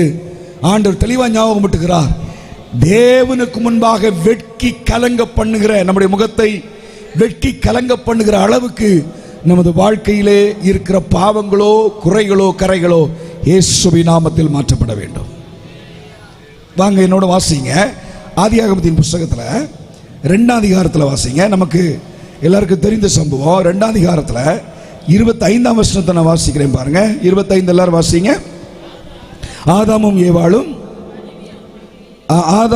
அவன் மனைவியுமாகிய இருவரும் நிர்வாணிகளாயிருந்தும் வெட்கப்படாதிருந்தார்கள். கவனிங்க, தேவனுடைய படைப்பிலே இந்த வெட்கம் என்பது இல்லாமல் இருந்துச்சு. ஆனா எப்போ இது புகுந்ததா? நீங்க 3ஆம் அதிகாரத்தை வீட்டில் போய் வாசித்து பாருங்க. நீங்க 3ஆம் அதிகாரத்தில் பாவம் இவ்வளவு உள்ளத்திலே வந்தபோது கவனிக்க வேண்டும். 9ஆம் வசனத்தில் ஆண்டவர் வர்றார். தோட்டத்தில் வந்து ஆண்டவர் கூப்பிடுறார் ஆதாமை பார்த்து, ஆதாமே ஆதாமே நீ எங்கே இருக்கிறாய்? 10ஆம் வசனம், அதற்கு அவர், நான் தேவனுடைய சத்தத்தை தோட்டத்திலே கேட்டு நான் நிர்வாணியாய் இருப்பதனால் பயந்து. கவனிங்களா, இந்த வேறுபட்ட உணர்வு, வெட்கம், பயம், இப்படிப்பட்ட உணர்வுகளை யாருடைய உள்ளத்திலே விதைத்தது தெரியுமா உங்களுக்கு? பாவம் உள்ளத்திலே விதைத்தது. பாவம் உள்ளத்திலே இருக்க இருக்க நீங்க பரலோகத்தில் போய் இப்போ நம்ம சின்ன பிள்ளைகளை டீல் பண்ணும்போது உங்களுக்கு புரிஞ்சிருக்கும். ஒரு தப்பு பண்ண பிள்ளையை பிடிச்சிட்டு நம்ம என்ன கேட்போம், நீ தப்பு பண்ணியான்னு கேட்கும்போது நான் பண்ணல நம்ம நிரூபிக்கணும். சில இடத்துல இப்போ ஸ்கூல்லையோ காலேஜ்லையோ ஒர்க் பண்ணுறவங்களுக்கு தெரியும். அந்த இடத்துல எப்படின்னா ஒரு நபரை பிடிச்சிட்டு நீ தப்பு பண்ணியான்னு கேட்டால் மேக்ஸிமம் எஸ்கேப் ஆக ட்ரை பண்ணுவாங்க. நம்ம என்ன பண்ணணும்னா ப்ரூஃப் பண்ணணும். எப்படி ப்ரூஃப் பண்ணணும்னு தெரியுமா? நீ இதை பண்ணா, இந்த பாருங்க இதுக்கு எவிடன்ஸ் தான் இருக்கு பாரு, இந்த எவிடன்ஸை நீ பாரு, இந்த எவிடன்ஸை பார்க்கறதால நீ இதை பண்ணினா என்று நிரூபிக்க வேண்டும். ஆனால் ஒன்றை மட்டும் மனசில் வச்சிருங்க, நீங்க தேவனுக்கு முன்பாக பரலோகத்தில் பாவம் செய்து விட்டு ஆண்டவர் வந்து நிரூபிக்க வேண்டிய அவசியம் ஒண்ணுமே கிடையாது. பாவியே நாம் செய்த பாவங்களே தேவனுக்கு முன்பாக நம்மை நிற்க விடாதபடி வெட்கி தலைகுனிய பண்ணும் என்பதை மறந்து விடக்கூடாது. பாவத்துக்கு எந்த தைரியம் கிடையாது. பாவத்தை செய்வதற்கு தைரியம் நிறைய உண்டு. பாவத்துக்குள்ள டிராவல் பண்றதுக்கு உங்களை கூட்டிகிட்டே போயிட்டு இருக்கோம். பாவத்தை மீண்டும் மீண்டும் தைரியமா செய்வதற்கு இது தூண்டும். ஆனால் தேவனை பார்க்கிற போது பாவத்திற்கு தைரியம் கிடையாது, தைரியம் இழந்து போகும். கவனிக்க வேண்டும், எந்த பாவமா இருந்தாலும் சரிதான். அப்ப பாவங்கள் ஒரு மனுஷனுடைய வாழ்க்கையை நிரப்பி இருந்தால் தேவனுக்கு முன்பாக தலை குனிய பண்ணும் என்பதில் எந்த மாற்றம் இல்லை. வெட்கி தலை குனிகிற அளவிற்கு இவர் எஸ்ராவின் வார்த்தை சொல்லப்படுகிறது. நானும் என் ஜனமும் உமக்கு முன்பாக எங்கள் முகத்தை ஏறெடுக்க நாங்கள் வெட்கி தலைகுனி, அதாவது வெட்கி நாங்கள் கலங்குகிறேன். காரணம் என்னவென்றால் எங்கள் அக்கிரமங்களும் எங்கள் பாவங்களும் எங்களுக்கு அதிகமாக இருக்கிறது. ஆண்டவரே, தேவனுக்கு முன்பாக தேவ சமூகத்தில் இன்றைக்கு ஒரு வார்த்தையை நீங்க தீர்மானித்துக் கொள்ளும். ஆண்டவரே, என் உள்ளத்தில் இருக்கிற பாவங்கள், ஆண்டவரே என் வாழ்க்கையில் அதுக்காகலாம் நீங்க எப்படிப்பட்ட பாவங்கள், இன்னொரு வருஷத்தை உங்களுக்கு புதிய ஏற்பாட்டில் இருந்து ஞாபகம் முட்டி தருகிறவாங்க. அப்போஸ்தலனாகிய பவுல் கொரிந்தியர் கடிதம் எழுதுகிற போது ஒரு அழகாக பேசுவார் பாருங்க. கொரிந்தியர் கடிதம் 2 கொரிந்தியர் 4ஆம் அதிகாரத்தில் 2 கொரிந்தியர் 4ஆம் அதிகாரத்தில் 2ஆம் வசனத்தை வாசிக்கும் போது பாருங்க, அப்போஸ்தலனாகிய பவுல் சொல்லுவார், வெட்கமான அந்தரங்க காரியங்களை நாங்கள் வெறுத்து. கவனிங்க, அந்த வசனம் 2ஆம் வசனம் எல்லாரும் எடுத்து, பைபிள் இருக்கவங்க எல்லாரும் எடுங்க, எடுத்து வாசிப்போம், சேர்ந்து வாசிப்போம். 2 கொரிந்தியர் 4ஆம் அதிகாரம் 2ஆம் வாக்கியத்தை வாசிப்போம். வெட்கமான அந்தரங்க காரியங்களை நாங்கள் வெறுத்து தந்திரவாய் நடவாமலும் தேவ வசனத்தை புரட்டாமலும் சத்தியத்தை வெளிப்படுத்துகிறதுனாலே வாசிங்க, தேவனுக்கு முன்பாக எல்லா மனுஷருடைய மனசாட்சிக்கும் எங்களை உத்தமர் என்று விளங்க பண்ணுகிறோம். கவனிங்க, வெட்கத்துக்குரிய காரியம் எங்கிருந்து ஆரம்பமாகுதான்? அந்த 2ஆம் அதில் வாசிக்கும் போது அந்தரங்க காரியங்கள், தேவனுக்கு பிரியமற்ற அந்தரங்க காரியங்கள், அதை நம்ம வெறுக்காம மூடி வச்சிருப்போம் உள்ளத்துல, நம்ம செய்ய மாட்டோம். ஆனால் உள்ளத்துல அந்த ஆசைகள் இருக்கும் பாருங்க. கிறிஸ்துவின் சபைக்கு நான் சொல்லுகிறேன், மறைத்து வைக்கப்பட்ட பாவங்களால் நீங்க ஒரு பரிசுத்தம் அடைய முடியாது. வெறுக்கப்பட்ட பாவங்களால் தான் நீங்க தேவனுக்கு பிரியமாய் வாழ முடியும். அல்லேலூயா. மரத்து கொஞ்சம் வாய்ப்பு இல்லை, சான்ஸ் இல்லை, கொஞ்சம் ஆஃப் பண்ணி போட்டிருக்கேன், மோட்டர் ஆஃப் பண்ணி போட்டிருக்கிறேன் அப்படின்னு போட்டுட்டு ஆண்டவரே உங்களுக்கு ஸ்தோத்திரம், வாய்ப்பு வருகிற போது 10 மடங்கு திருப்பியும் ஆண்டவரே ஐ எம் சாரி. நோ, தீமையை வெறுப்பதே கர்த்தருக்கு பயப்படுகிற பயம். தீமையை கொஞ்ச நேரம் விட்டு வைப்பதல்ல. வேதம் பேசுகிறது தீமையை வெறுப்பதே தேவனுக்கு பயப்படுகிற பயம். கர்த்தர் உங்களை, உங்கள் வாழ்க்கையை பலப்படுத்துவது மட்டுமல்ல, உங்கள் செயல்களை ஆசீர்வதிப்பது மட்டுமல்ல, தலைமுறைகளுக்கு ஆசீர்வாதமாக வைப்பேன்றார். இதை விட மேலான யாரும் கேரண்டி கொடுக்க முடியாது, யாருமே கொடுக்க முடியாது, எந்த அரசாங்கம் கொடுக்க முடியாது. கவனிக்க வேண்டும். ஆனால் நாம் செய்ய வேண்டிய ஒரு காரியம் என்ன தெரியுமா? பாவங்கள் நம்ம அந்தரங்கத்தில் கூட ஒளிந்து இராதபடி நீங்கள் ஆண்டுடைய வெளிச்சத்துக்கு முன்பாய் கொண்டு வர வேண்டும். அந்தரங்க பாவங்களை வெறுத்து, காரியங்களை வெறுத்து தந்திரமாய் அது உள்ள இருந்து வச்சிருங்களா, நம்மளை நடக்கையே மாத்திரும், தந்திரமா நடக்க பண்ணும். கவனிங்க, மற்றவங்க பார்க்கல நினைப்போம். நீங்க யாருக்கு கண்ணில் தப்புனாலும் யார் உங்களை அப்படியே தெளிவா பார்த்துட்டு இருக்கா? ஹலோ, யார் பார்த்துட்டு இருக்காங்க? ஆண்டவருடைய பார்வை மாறவே மாறாது. தெளிவா நீங்க யோசிக்கிற யோசனை, நீங்க சிந்திக்கிற சிந்தனை எல்லாவற்றையும் ஆண்டவர் தெளிவா யோசிக்கிறார். அப்போ தந்திரமாய் நடக்க பண்ணுகிற அந்தரங்கமான காரியங்களை நாம் வெறுக்காமல் இருப்போமானால் அது வெட்கமான சூழ்நிலைகளை கொண்டு விடும், கர்த்தருக்கு முன்பாக வெட்கப்பட வைக்கும். தேவவே ஞாபகம் பட்டுகிறார், நமது வாழ்க்கையிலே வெட்கத்திற்கு உரிய அந்தரங்க காரியங்களை வெறுத்து தந்திரமாய் நடவாமல், வேத வசனத்தை புரட்டாமல், வேதம் நமக்கு ஒரு வேலையை கொடுத்திருக்கிறது. எப்படி தெரியுமா உங்களுக்கு? சத்தியத்தை வெளிப்படுத்துகிறதுனாலே. அப்ப நீங்க கவனிங்க, நம்ம அத்தனை பேருடைய வாழ்க்கையில் எது வெளிப்பட வேண்டும்? சத்தியம் வெளிப்பட வேண்டும். அல்லேலூயா. கரங்களை தூக்கி அல்லேலூயா. நம்முடைய வாழ்க்கையிலே சத்தியம் வெளிப்படும் அளவிற்கு ஆண்டவரே ஒரு பரிசுத்தம், ஒரு கிளீனிங், ஒரு ஒர்க் நம்ம உள்ளத்தில் நடக்குமே, ஆனால் சத்தியம் தானாக வெளிப்படுங்க. கர்த்தருடைய சத்தியம் நம்ம வெளிப்பட வேண்டும். இன்னைக்கு மார்னிங் பாஸ்டர் பேசும்போது கூட சொன்னார், சத்தியத்தை அறிவீர்கள், சத்தியம் உங்களை விடுதலையாக்கும். நம்ம அறியாத சத்தியம், கர்த்தர் நமக்கு சத்தியத்தை வைத்திருக்கிறார். ஆனா அந்த சத்தியம் நம்ம வெளிப்படாமல் இருப்பதற்கு காரணம் தெரியுமா? உள்ளே இருக்கிற இருப்புகள், உள்ளே இருக்கிற இருப்புகள். அதை கிளீன் பண்ணும்போது கேட்கணும், இயேசுவின் இரத்தத்தால் சுத்திகரிக்கப்படுவேனாக ஆண்டவரே, ஒரு முறை கூட என்னை பரிசுத்தப்படுத்துவீராக ஆண்டவரே. பரிசுத்தப்படுத்தல் என்பது எப்போதுமே தேவை. நான் அன்றைக்கு பரிசுத்தப்படுத்தப்பட்டு ரட்சிக்கப்பட்ட அப்படி ஒரு நாள் நிகழ்வு அல்ல. ஒவ்வொரு நாளும் இயேசுவே உம்முடைய இரத்தத்தால் என்னை கழுவி அருளும் அப்பா. என் பாவ சிந்தனைகள் மாற, என் பாவத்தினுடைய உள்ளிருப்புகள் மாற, என் ஆண்டவரே உம்முடைய சத்தியத்தை என் வாழ்க்கை வெளிப்படுத்த முடியாத அளவிற்கு என்னை நிரப்பி இருக்கிற உமக்கு பிரியமற்ற எந்த கிரியைகளாக இருந்தாலும் மாற்றப்பட. ஒவ்வொரு ஆராதனை இந்த கிளீனிங் ஒர்க்கை நடத்தணும். ஆராதனை என்பது பாடல் மட்டுமல்ல, கூடி வருகிற நிகழ்ச்சி அல்ல. 2 காரியத்தை கொண்டு பாருங்க. இந்த சுகர் ஃபேக்டரிக்கு நீங்க பார்த்துருப்பீங்கன்னு நினைக்கிறேன், பார்த்துருப்பீங்க, அந்த யூடியூப்லேயும் பார்க்கலாம், இப்போ போகணும்னு அவசியமே இல்லை. இந்த சுகர் ஃபேக்டரி நீங்க பார்ப்பீங்கன்னா அந்த சுகர் கேன், அதாவது கரும்பை டன் டன்னா கொண்டு உள்ள போடுவாங்க, அந்த ஆரம்பத்தில் போடுவாங்க. அந்த கரும்பு சைஸ் எப்படி இருக்கும் தெரியுமா உங்களுக்கு? வளைஞ்சிருக்கும், உடைஞ்சிருக்கும், ஒல்லியா இருக்கும், நல்ல அழகா பல்கா இருக்கும். அது எப்படி எல்லாமே இருக்கும், டிஃப்ரெண்ட் ஷேப்பில் இருக்காது, பார்த்த கரும்பு போல இருக்காது. ஆனால் நீங்கள் அந்த ஃபேக்டரிக்கு கடைசியில் பார்ப்பீங்கன்னா எப்படி வரும் தெரியுமா உங்களுக்கு? அத்தனையும் சுகராக வரும், அழகா சீனியாக, சர்க்கரையாக. கவனிங்க, அப்படி வெள்ளை நிறத்தில் வந்துக்கிட்டே இருக்கும். ஒரு காரியத்தை கவனிக்கணும், இந்த மெஷினில் நீங்கள் ப்ராப்பராக வராமல், இந்த மெஷினுக்குள்ளே நீங்கள் ப்ராப்பராக வராமல் அந்த கரும்பு அந்த அந்த ஃபேக்டரிக்கு உள்ள அப்படியே என்ட்ரன்ஸில் அப்படியே நடந்து வந்து வெளியே வந்தவுடனே சீனியாக மாறாது. நீங்கள் எவ்வளோ வளைந்திருந்தாலும் நெளிந்திருந்தாலும் எந்த தன்மையில் இருந்தாலும் ஒரே வெண்மை நிறமான சுவைமிக்கதா தேவனால், அதாவது நம் அனைவராலும் பயனுள்ளதாய் மாற்றப்படுவதற்கு சில ப்ராசஸ்க்குள்ள கடந்து வந்து தான் ஆகணும். கிளீனிங் ப்ராசஸ் இருக்கு, உடைக்கப்படுதல் இருக்கு, சுவையுள்ள ஒரு பதார்த்தமாய் கர்த்தர் வாழ்க்கையை மாற்றுவார். அப்ப நம்ம செய்ய வேண்டிய நம்முடைய எப்படி என்ட்ரன்ஸ் இருக்கும் அப்படியெல்லாம் கவலை கிடையாது. தேவனுக்கு முன்பாக நம்ம எப்படி சுத்தமாக்கப்படுகிறோம், தேவனுடைய இரத்தத்தால் கழுவப்பட வேண்டும். எந்த விதத்தில் நாம் காணப்பட்டிருந்தால் ஆண்டவரே என் உள்ளத்தை உடைய இரத்தத்தால் ஒவ்வொரு நாளும் கழுவியறலும், ஒவ்வொரு ஆராதனையிலும், ஒவ்வொரு ஜெபத்திலும் ஒரு புது மாற்றத்தை கர்த்தர் உங்களுக்கு தரும்படி கேட்க வேண்டும். அதுதான் நம்முடைய வாழ்க்கையை பலக்க பண்ணும், அதுதான் நம்முடைய வாழ்க்கையை தேசத்தின் நன்மைகளை புசிக்க பண்ணும்.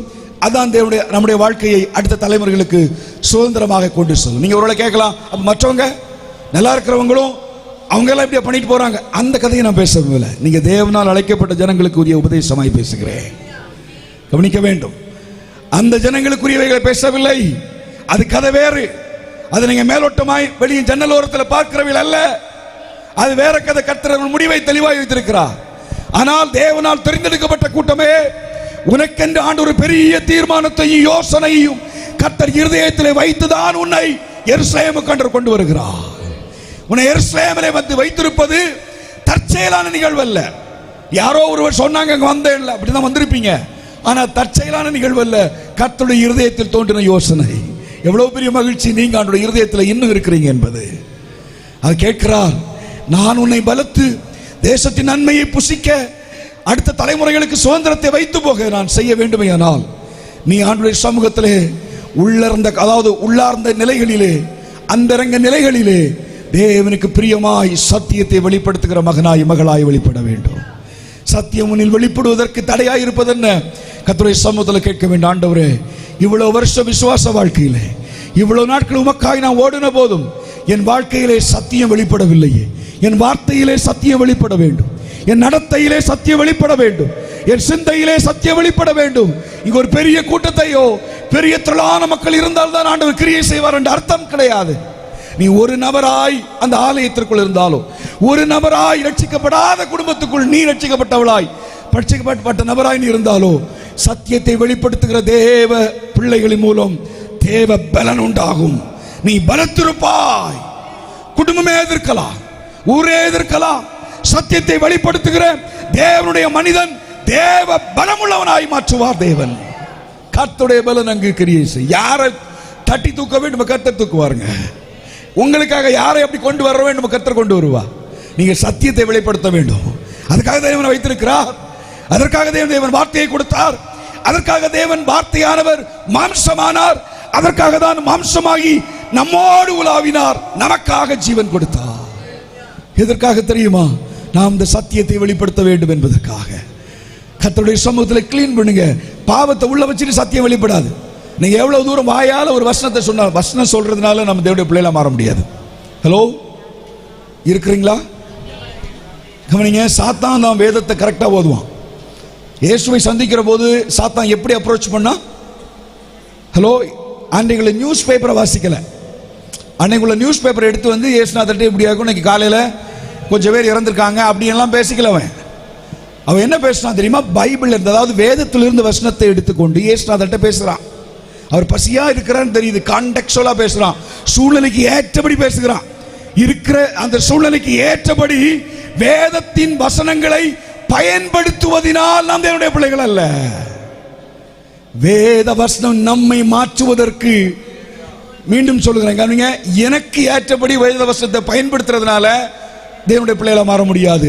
அவருக்கு ஏற்றபடி என்னை மாற்ற கர்த்தருடைய வார்த்தைக்கு இடம் கொடுப்பதனால் மட்டும்தான் தேவனுடைய சத்தியத்தை வெளிப்படுத்துகிற பிள்ளைகளாய் மாற முடியும். காருக்கு முன்னால ஒரு பெரிய வசனம், வீட்டுக்கு முன்னால பெரிய வசனம்.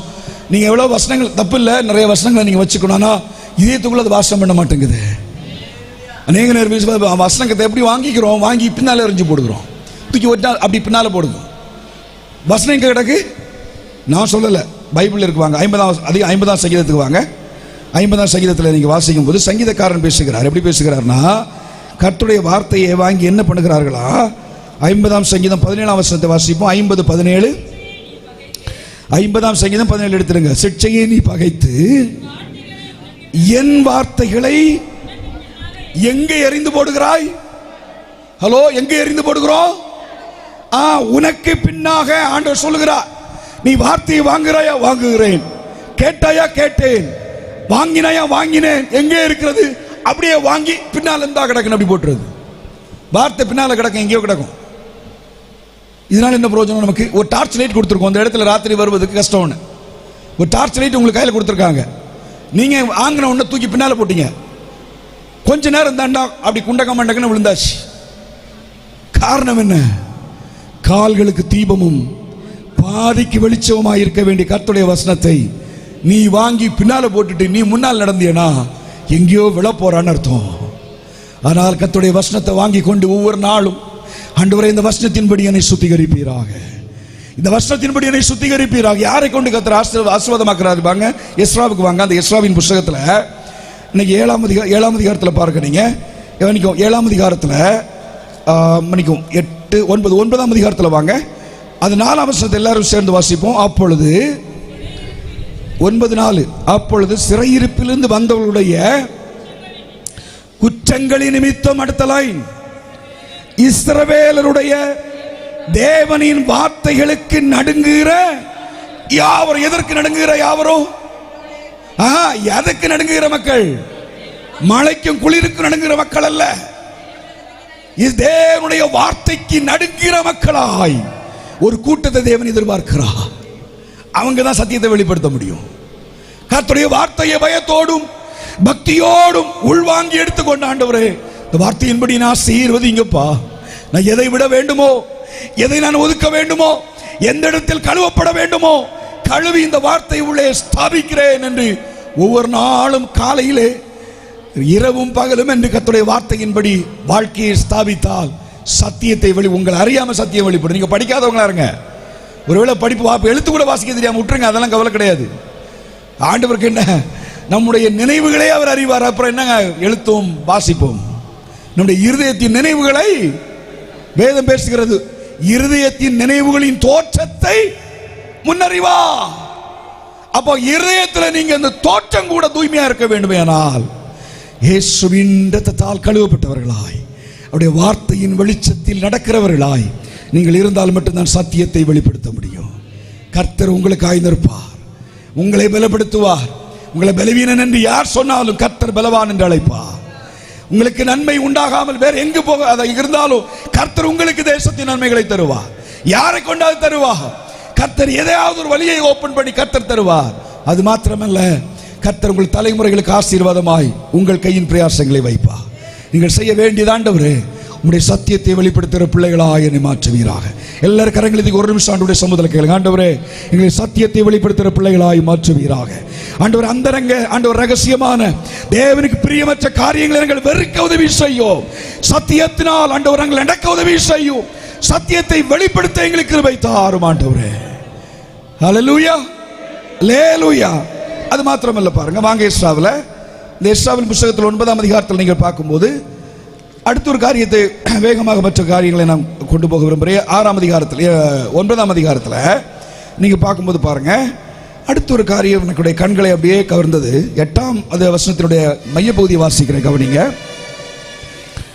நான் அந்த 8ஆம் வசனத்தை நான் வாசிக்கிறேன், எல்லாருமே அந்த வசனத்தை கவனிச்சிருங்க. இப்பொழுதும் எங்கள் தேவனாகிய கர்த்தர் எங்களிலே தப்பின சிலரை மீதியாக வைக்கவும் தம்முடைய பரிசுத்த ஸ்தலத்தில் எங்களுக்கு ஒரு குச்சை கொடுக்கவும், இப்படியே எங்கள் தேவன் எங்கள் கண்களை பிரகாசித்து, அதாவது பிரகாசிப்பித்து, அடுத்து எங்கள் அடிமைத்தனத்தில் எங்களுக்கு கொஞ்சம் உயிர் கொடுக்கவும் அவராலே கொஞ்சம் நேரமாவது கிருபை கிடைத்தது. 9ஆம் வசனத்துடைய கடைசி வரி பேசுகிறது, எங்களுக்கு தயை கிடைக்க செய்தா. நான் எந்த 2 வார்த்தையும் சேர்த்தெடுக்கிறேன் நேரம் கருதி. அந்த 8ஆம் வசனத்துடைய கடைசி வரியையும் 9ஆம் வசனத்துடைய கடைசி வரியையும் சேர்த்தெடுக்கிறேன். எப்படின்னா, அவராலே கொஞ்ச நேரமாவது கிருபை கிடைத்தது, எங்களுக்கு அவர் சமூகத்தில் தயை கிடைத்தது. கிருபையும் தயவும், இது ரெண்டையும் வாழ்க்கையில நீங்க எதை உங்களுக்கு சம்பாத்தியத்தில் பேங்க்ல இருக்கோ இல்லைங்க, இந்த கிருபையும், ஆண்டவரே உம்முடைய கிருபையும் உம்முடைய தயவும் என்னை விட்டு நீங்காதிருப்பதாக உங்களுக்கு விண்ணப்பமா இருக்கணும். கர்த்தர் உங்களை பலப்படுத்த வேண்டுமா? கர்த்தர் உங்களை ஆசீர்வாதத்தை நீங்கள் அனுபவிக்க தேவன் கிரியை செய்ய வேண்டுமா? அது மாத்திரமல்ல, கர்த்தர் அடுத்த தலைமுறைகளுக்கு உங்களுடைய அதற்குரிய சுதந்திரத்தை உங்கள் மூலம் ஆண்டவர் ஏற்படுத்த வேண்டுமா? கர்த்தர் பேசுவது எப்படி தெரியுமா? அவருடைய கிருபையும் அவருடைய தயவும் உங்களை விட்டு நீங்காதிருப்பதாக. இந்த ரெண்டும் கர்த்தருடைய உங்கள் சமூகம் உங்களோடு இருக்குமே. ஆனால் கவனிங்க, கர்த்தர் உங்களை அடுத்தடுத்த தலைமுறைகளுக்கும் உங்கள் வாழ்க்கை ஆசீர்வாதம் உள்ளதாய் மாற்றுவார். கிருபையும் தயவும் எங்க இருந்து வாங்குவது? எங்கேயாவது கிடைச்சா சொத்தை வித்து கூட வாங்கிடலாம், அப்படிதானே? லோன் போட்டாவது வாங்கிடலாம். இப்போ போய் விழுந்து நம்மளை வித்து நம்மளையாவது அர்ப்பணித்து வாங்கிடலாம். நீங்க ஒரு இடத்துல போய் வாங்க முடியாது, ஒரே ஒரு இடத்துல தான் வாங்க முடியும். அவர்கிட்ட மட்டும்தான் அது அவைலபிள், ஆண்டுடைய சமூகத்தில் மட்டும்தான் அது அவைலபிள். ஆண்டவர் கேட்கிறார், கவனிங்க. இந்த எஸ்ரா சொல்றாரு, கரெக்டா ஞாபகத்தில் வைக்கிறாரு, நாங்க இவ்வளவு சந்தோஷமா இருப்பதற்கு எங்களுக்கு நீர் பாராட்டின கிருபையும் எங்கள் மேல் நீர் வைத்த தயவும் தான் காரணம் ஆண்டவரே. நான் பார்த்த வேலை தான் ஆண்டவரே. ஆண்டவரே என் சொத்து தான், என் சொக்காரங்கள் தான், அப்படியெல்லாம் இல்லை. இது எல்லாம் ஒருவேளை உங்களுக்கு ஹெல்ப் பண்ணி இருந்தாலும் ஹெல்ப் பண்ணுவதற்கு அந்த நேரத்தில் இதயத்தை தூண்டியது கர்த்தருடைய கிருபை, அவருடைய தயவு. உங்களுக்கு ஒரு நல்ல நிகழ்வு நடந்திருக்கலாம். நீங்க ஒரு கல்யாணமோ வீடு கட்டுறதோ அல்லாவிட்டால் ஒரு வேலை வாய்ப்போ படிக்கிறதுல வெற்றியோ யாரையோ கொண்டு பயன்படுத்தி இருக்கலாம். ஆனா அந்த ஆளையை பார்த்துக்கிட்டு இருக்காதுங்க. நீங்க செய்ய வேண்டியது காரியம் என்னவென்றால், இந்த நபரை கொண்டு எனக்கு உதவின உம்முடைய கிருபையின் கரத்திற்காக நன்றி ஆண்டவரே, உம்முடைய தயவுக்காக நன்றி, உம்முடைய இரக்கத்திற்காக நன்றி. கர்த்தருடைய கிருபையையும் தயவையும் இரக்கத்தையும் எந்த பிள்ளைகள் நாடி இருக்கிறதோ கர்த்தர் சூழ்நிலை வாய்க்க பண்ணுவார். கர்த்தர் பலத்து போக பண்ணுவார். உங்களை ஒரு நாள் ஆண்டவர் கீழாக விட மாட்டார். கர்த்தர் மேலாக உங்களை மாற்றுவார். உங்களை பல நாளுக்கு நாள் பெருகும். நீங்க ஆண்டவருடைய கிருபையையும் தயவையும் மட்டுமே சார்ந்திருங்க. நான் சார வேண்டிய என்னுடைய வாழ்க்கையின் ஆண்டவரே ஒரு இருப்பிடம், நான் ஆண்டவரே நம்பி இருக்க வேண்டிய ஒரு சமூகம் உங்களுடைய கிருபையும் உங்களுடைய தயவு மாத்திரமே ஆண்டவரே. இதை கர்த்தருடைய சமூகத்தில் நீங்க மறக்காம கேட்கணும். நீங்க நினைக்கலாம் ஒருவேளை நிறைய பேலன்ஸ் இருந்தா பணம் குறைவா இருக்கிறவங்களுக்கு ஒரு எண்ணம் வரும், நமக்கு மட்டும் பணம் ஜாஸ்தியா இருந்தா நல்லா இருந்திருக்கலாம். இல்லைங்க, இருக்கிறவங்கள்ட்ட போய் கேட்டு பாருங்க. நீங்க கர்த்தருடைய கிருபையும் தயவும் உங்களை சூழ்ந்து கொள்ளுமையானால் கர்த்தர் உங்களுக்கு ஆசீர்வாதமான வாழ்க்கையை வைத்திருக்கிறார் என்பது மாற்றமில்லை. நீங்க ஒரு எக்ஸாம்பிள் உங்களுக்கு நான் வேகமாய் சொல்லி முடிக்கிறேன். அப்படியே ஆதியாகமத்திற்கு வாங்க. ஆதியாகமத்தில் நீங்க வருகிற போது 40ஆம் அதிகாரத்தில் ஆபிரகாம் ஆதியாகமத்தில் இந்த யோசேப்பை குறித்து வேதம் பேசும்போது 14ஆம் வசனத்தை வாசிக்கிறேன் பாருங்க. 40:14 இதுதான் அதன் அர்த்தம் என்று சொன்னதும் அன்றி. கவனிங்களா, இந்த யோசேப்பின் சம்பவம் சண்டே ஸ்கூல் பிள்ளைகளுக்கு கூட தெரியும். அதனால தான் நான் வேகமாக சொல்லுகிறேன். ஜெயிலில் போட்டிருக்கார், ஜெயிலில் இருக்கிறார் யோசேப்பு. இப்போ அங்கே இருக்கிற போது அங்கே பானபாத்திரக்காரனும் சுயம்பாகியும் 2 பேரும் ஜெயிலில் இருக்கிறாங்க. இந்த 2 பேருக்கும் ஒரு வார்த்தைகளை கொடுக்குறார். வார்த்தைகளை கொடுத்துன்னு பாருங்க. அந்த கீழே வாசிக்கும் போது அது நீங்கள் வீட்டில் போய் இந்த இடத்த நீங்கள் வாசித்து பாருங்க. அந்த 9ஆம் வசனத்திற்கு கீழேயோ அந்த 40ஆம் வசனம் முழுவதும் வாசித்து பாருங்க. அவர் எப்படி பேசுகிறார்னா, அந்த பானபாத்திரக்காரன் சொல்றார்.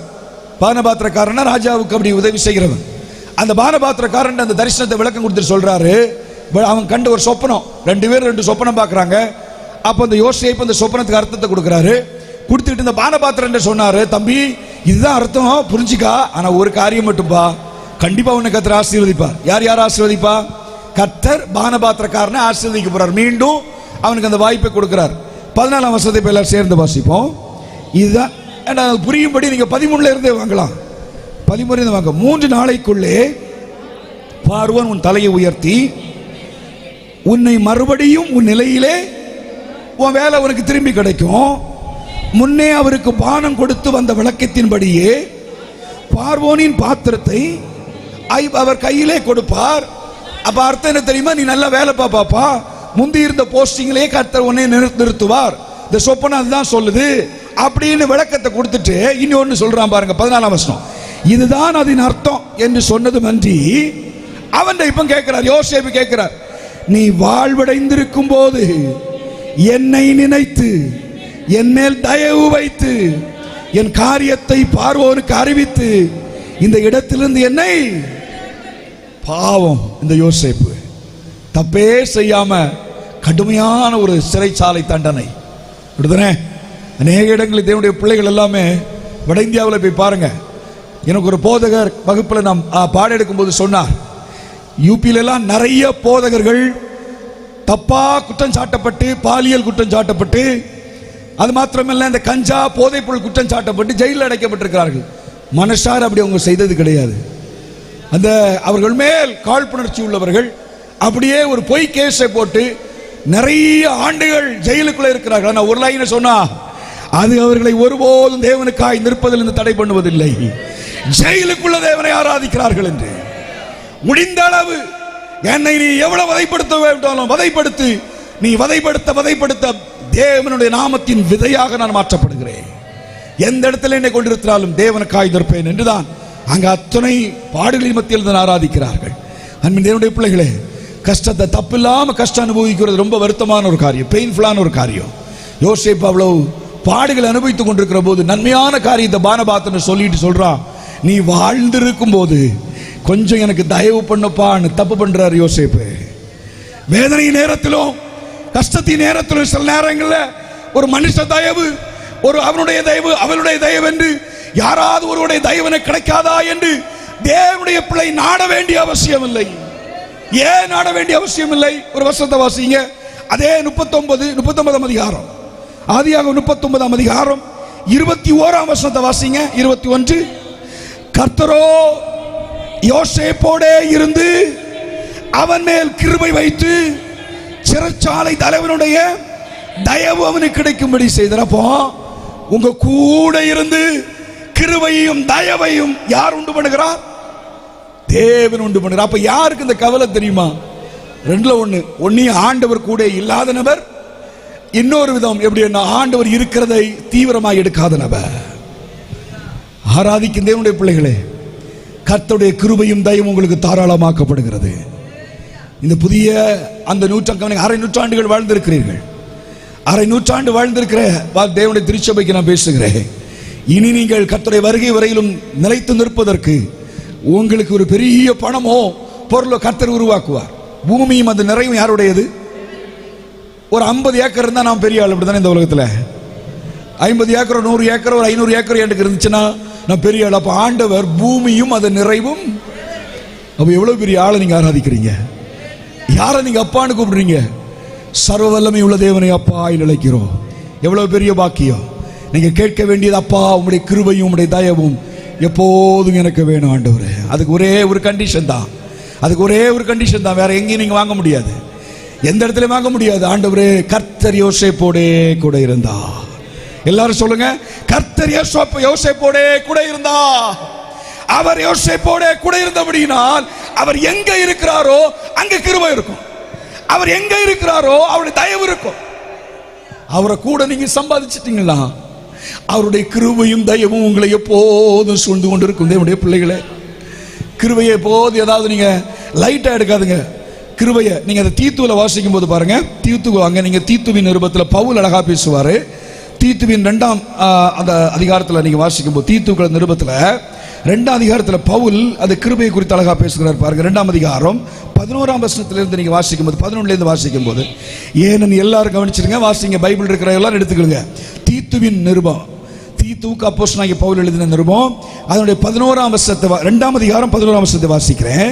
ஏனெனில் எல்லா மனுஷருக்கும் ரட்சிப்பை அளிக்கத்தக்க தேவ கிருபையானது கவனிங்க பிரசன்னமாகி நாம் அவபக்தியையும் லௌகிக இச்சைகளையும் மறுத்து தெளிந்த புத்தியும் நீதியும் தேவ பக்தியும் உள்ளவர்களாய் இவ்வுலகத்திலே ஜீவனம் பண்ணி நாம் நம்பி இருக்கிற ஆனந்த பாக்கியத்துக்கும் மகாதேவனும் நமது இரட்சகருமாய் இருக்கிற இயேசு கிறிஸ்துவினுடைய மகிமையின் பிரசன்னமாகுதலுக்கும் எதிர்பார்த்து கொண்டிருக்கும்படி. அப்பா, இவ்வளவு பெரிய கிருபையை எங்க மிஸ் பண்றீங்க நீங்க? சூப்பரா நீங்க ஏறி மட்டும் உட்கார்ந்தா போதுமா? உங்களை எங்கெல்லாம் கொண்டு போக வேண்டுமோ அப்படியே கொண்டு போய் எங்க கொண்டு சேர்க்க வேண்டுமோ சேர்க்க. இதுக்கு ஏங்க நடந்து நடந்து நீங்க கஷ்டப்பட வேண்டும்?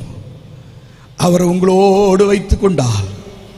மோசே அதுதான் தெரிந்து கொண்டார். ஆண்டவர் மோசேட்ட சொன்னார், உனக்கு முன்பாக ஒரு தூதனை அனுப்புறோம்பா, நீ போப்பா. தூதன் இருந்தா, தூதன் பவர்ஃபுல்லான தூதன், கவனிக்கணும்.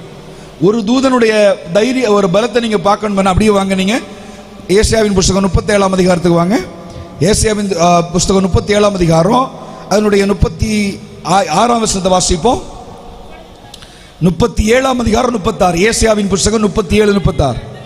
அப்பொழுது கர்த்தருடைய தூதன் புறப்பட்டு, கர்த்தருடைய தூதன் புறப்பட்டு, கவனிங்க, ஒரு நபர் புறப்பட்டு அசீரியரின் பாளையத்தில் 1,85,000 பேரை, நான் நினைக்கிறேன் என்னன்னா மீதி அங்க ஆள் இருந்திருக்க மாட்டாங்கன்னு நினைக்கிறேன். இருந்தா சேர்த்தே போட்டிருப்பார். ஒரு தூதன் உனக்காக உங்களுக்காக லட்சக்கணக்கில் மக்களை வீழ்த்த முடியும் எனில், கவனிங்க, அந்த தூதன் நமக்கு கிடைத்தா எவ்வளவு பெரிய பாக்கியம். அல்லேலூயா, சத்தமா அல்லேலூயா, அல்லேலூயா. மோசேட்ட ஆண்டவர் டீல் பண்ணார். ஒரு தூதனை உனக்கு முன்பாக அனுப்புறேன், நீ இந்த ஜனங்களை கூட்டிட்டு போப்பான்னு. எவ்வளவு வல்லமை மிக்க ஒரு பெரிய தூதனை. ஆனா மோசேக்கு தெளிவா இருந்தார். மோசே, அதுதான் மோசே தலைமைத்துவ பண்புல மோசையினுடைய தலைமைத்துவத்தை அடிப்பதுக்கு ஆளே கிடையாது. கவனிங்க, மோசே தெளிவாய் கேட்டா, அதுவல்ல எனக்கு தேவை, ஒரு தூதன் பலமிக்க ஒரு தூதனோ 2 தூதனோ தூதர் படைகளோ எனக்கு தேவையில்லை. எனக்கு தேவை நீர் என்னோடு வராவிட்டால் இந்த இடத்திலிருந்து என்னை அனுப்பாதிரும் கர்த்தாவே. அல்லேலூயா. எது முக்கியம் தெரியுமா உங்களுக்கு? கர்த்தருடைய சமூகமே நமது வாழ்க்கைக்கு மேலானவைகள். நம்மளை வித்தியாசமான ஜனங்கள் என்று காட்டுவதற்கு நமக்கு தேவை ஏதோ ஒரு உதவியோ ஏதோ ஒரு நமக்கு ஒரு பலமோ மட்டுமல்ல, தேவனுடைய சமூகம் என்பதை தேவனுடைய பிள்ளைகள் மறந்துவிடக் கூடாது. அவருடைய சமூகம் நம்மோடு வறுமையானால் அவருடைய கிருபையும் அவருடைய தயவும் நம்மை எப்போதும் சூழ்ந்து கொள்ளும். நீ கேட்க வேண்டியது, ஆண்டவரே நீர் என்னோடு இருப்பீராகப்பா. ஒவ்வொரு நேரம் நிமிஷத்துக்கு நிமிஷம் நீங்க டிராவல் பண்ணிட்டு இருக்கிறீங்களா? கிச்சன்ல வேலை பார்த்துட்டு இருக்கிறீங்களா? நீங்க வண்டி ஓட்டிட்டு இருக்கீங்க, கேளுங்க, ஆண்டவரே என்னோடு இருக்கிறீரே உமக்கு ஸ்தோத்திரம் அப்பா. என்னை விட்டு விலகாது இருக்கிற உடைய பிரச்சனத்திற்காக ஸ்தோத்திரம் ஆண்டவரே. என்னை சூழ்ந்திருக்கிற என்னை நிரப்பி இருக்கிற உம்முடைய சமூகத்திற்காக உமக்கு ஸ்தோத்திரம் என்று கர்த்தருடைய சமூகத்தோடு வாழ பழகின தேவனுடைய பிள்ளைகளுக்கு அவருடைய கிருபையும் அவருடைய தயவும் தாராளமாய் உண்டு, மாற்றமில்லை. அந்த தயவிலையும் கிருபையில் நீங்க வாழ்ந்து பாருங்க. கர்த்தர் உங்களை பலப்படுத்துவார். கர்த்தர் பூமியின் நன்மைகளால் உங்களை திருப்தியாக்குவார். அடுத்த தலைமுறைகளுக்கு தேவன் சுதந்திரமாக வைப்பார். மூன்றாவது ஒரு காரியத்தை மட்டும் நான் வேகமாய் சொல்லி முடிக்கிறேன். கவனிங்க. முதலாவது உங்கள்கிட்ட நான் சொன்னேன், தேவனுடைய அந்த பலத்தை, அதாவது தேவன் நம்மை பலப்படுத்த வேண்டுமையானால், தேவன் நம்மை சுதந்திரத்தை அனுபவிக்க தேவன் கிரியை செய்ய வேண்டுமையானால், அடுத்து தலைமுறைகளுக்கு தேவன் இந்த சுதந்திரத்தை கொண்டு சேர்க்க வைக்க வேண்டுமையானால் நீங்கள் நாளும் எப்படி இருக்க வேண்டும் என்று முதல் கருத்தை உங்களுக்கு நான் சொன்னேன். முதல் கருத்து என்ன? எப்படி இருக்க வேண்டும்? ஹலோ, உங்கள்கிட்ட தானே பேசினேன் எல்லாரும். எஸ்ராவின் புத்தகத்தில் 9ஆம் அதிகாரத்தில் 12ஆம் வசனத்தில் ஆண்டவர் ஞாபகம் முட்டின ஒரு காரியம் என்ன தெரியுமா? முதலாவது, நீங்க வெட்கப்பட கவனிய, தேவனுக்கு முன்பாக நம்மை வெட்கி கலங்க பண்ணுகிற பாவங்கள் நமக்கு இருக்கக்கூடாது. அப்பதான் என்ன? சத்தியத்தை வெளிப்படுத்த முடியும். சத்தியத்தை வெளிப்படுத்த முடியும். அப்ப சத்தியத்தை நீங்க வெளிப்படுத்தினா தேவ ஆசீர்வாதம் கிடைக்கும். அப்ப சத்தியத்தை வெளிப்படுத்துவதற்கு பாவத்திலிருந்து நீங்க கிளீன் பண்ண ஆகணும். அதை இயேசுவின் இரத்தத்தால் கழுவப்பட வேண்டும், அறிக்கை செய்து விட வேண்டும். இரண்டாவது, தேவ கிருபையும் தயவும் பெருக வேண்டும். அந்த தேவ கிருபையும் தயவுக்காக நீங்க என்ன கேட்க வேண்டும்னா, உங்களுடைய சமூகம் என்னோடு இருப்பதாக. மூணாவது ஒரு காரியத்தை மட்டும் வேகமாய் சொல்லுகிறேன். 9ஆம் அதிகாரத்தில் பேசுகிறது பாருங்க. 9ஆம் அதிகாரம் 12ஆம் வசனத்தில் நீங்க வாசிக்கும் போது அதை நீங்க 11ஆம் வசனத்திலையும் வாசிக்கலாம். 11ஆம் வசனத்தில், நீங்கள் சுதந்தரிக்கிறதற்கு உட்பிரவேசிக்கும் தேசமானது தேசங்களுடைய ஜனங்களின் அசங்கியத்தினாலும் அவர்கள் அதை ஒரு முனையிலும் தொடங்கி மறுமுனை மட்டும் நிறைய பண்ணின அவருடைய அருவருப்புகளினாலும் அவருடைய அசுத்தத்தினாலும் தீட்டுப்பட்டிருக்கிறது. ஆகையால் நீங்க என்ன செய்ய வேண்டுமா? 12ஆம் வசனத்துடைய கடைசி வரையை நீங்க வாசிங்க. அவருடைய சமாதானத்தையும் நன்மையும் ஒரு காலம் நாடாமலும் ஆயிருப்பீர்களாக. நேரமானபடினால் உங்களுக்கு அந்த குறிப்பை மட்டும் கொடுக்குறேன். வீட்டில் போய் வாசிங்க. இன்ட்ரெஸ்ட் வந்து நீங்க கண்டிப்பாக வாசிங்க, தெளிவாகும். நீங்கள் மூன்றாவது செய்ய வேண்டிய ஒரு காரியம் என்று எஸ்ரா நமக்கு ஆண்டவர் கொடுக்கிற ஒரு ஆலோசனை தெரியுமா? நாம் கலவாமலும் நடவாமலும் இருக்க வேண்டும். எதோடு கலவாமலும் இருக்க வேண்டுமா? உலகத்தில் தான் இருக்கிறோம். அந்த உலகத்துக்குள்ளாக நடவாமலும் கலவாமலும் இருக்க வேண்டும். இது கொஞ்சம் கடினமான ஒரு காரியம். நம்ம ஆண்டவர் ரட்சித்த உடனே பரலோகத்தில் கொண்டிருக்கவில்லை, இந்த உலகத்தில் ஆண்டவர் வைத்திருக்கிறார். ஆனால் தேவனுடைய பிள்ளைகள் இதை மறந்து இன்னைக்கு பொருளாதார ஆசீர்வாதத்துக்காக மட்டுமே நீங்கள் ஆண்டவரை தேடுறோம். எனக்கு ஆண்டவரை தேவை, மற்றதெல்லாம் நான் பார்த்துக்கிறேன், நீங்கள் கவலைப்படாதுங்க. ஆண்டவர் பேசுகிறார், நான் உன் காரியத்தை, பொருளாதார காரியம் எல்லாவற்றையும் நான் பார்த்துக்குவேன். நீ செய்ய வேண்டியது, ஆண்டவரே உம்முடைய தனித்துவத்தை நான் விட்டு விடாதபடி நீர் எனக்கு உதவி செய்வீராக. தேவன் நமக்கு தனித்துவம் அடையாளத்தை கொடுத்திருக்கிறார். இந்த உலகத்தில் தான் நீங்க வாழணும், ஆனா உலகத்திற்குள்ளாக கலவாமலும் நடவாமலும் இருங்கள். இங்கு ஆலோசனை கொடுக்கிறார். நீ இருக்கிற தேசத்திலே நீங்க அப்படிப்பட்ட சூழ்நிலைகள் உனக்கு இருக்கின்றன. எஸ்ரா தெளிவாய் சொல்கிற ஜனங்களை பார்த்து, ஆதலால் நீங்கள் இதோடு சேர்ந்து நடவாமலும் இதற்குள்ளே கலவாமலும் தனித்த ஜாதியாய் இருக்க வேண்டும் என்று 2 வருஷத்தை மட்டும் வாசிக்கிறேன். நீங்க என்னோடு சேர்ந்து வாசிக்கலாம். நீங்க எண்ணாகமத்தின் புஸ்தகம் 23:9